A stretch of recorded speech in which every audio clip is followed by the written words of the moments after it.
एक नगर में देवशक्ति नाम का राजा रहता था। उसके पुत्र के पेट में एक सांप चला गया था।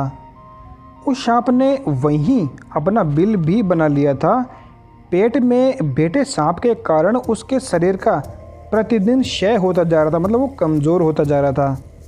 बहुत उपचार करने के बाद भी जब स्वास्थ्य में कोई सुधार न हुआ तो अत्यंत निराश होकर राजपुत्र अपने राज्य से बहुत दूर दूसरे प्रदेश में चला गया और वहाँ सामान्य भिखारी की तरह मंदिर में रहने लगा।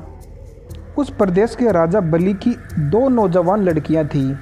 वो दोनों प्रतिदिन सुबह अपने पिता को प्रणाम करने आती थी।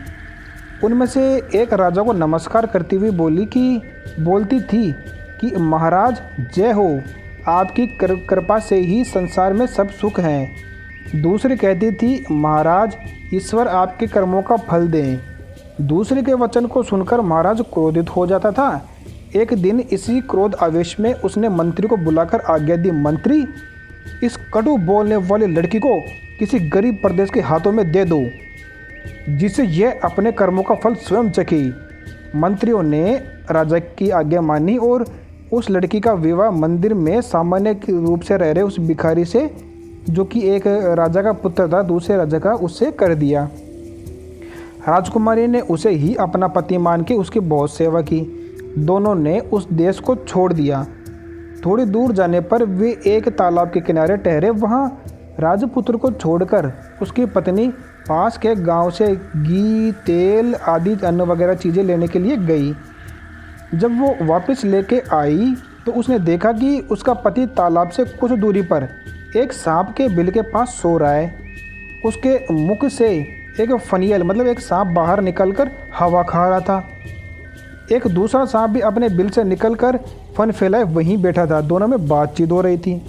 बिल वाला सांप पेट वाले सांप से कह रहा था, दुष्ट तू इतने सर्वांग सुंदर राजकुमार का जीवन क्यों नष्ट कर रहा है।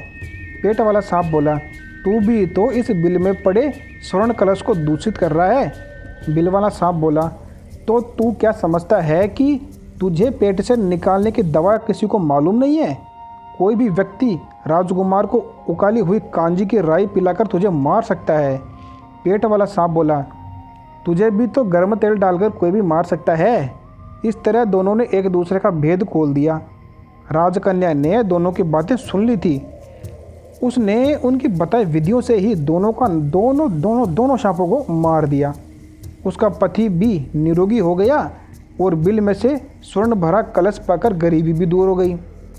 तब दोनों अपने अपने देश चले गए। राजपुत्र के माता पिता ने दोनों का स्वागत किया और इसके बाद वो दोनों आराम से शांति से वहाँ रहने लगे। ऐसी ही और कहानियाँ सुनने के लिए जानने के लिए चैनल को सब्सक्राइब करें।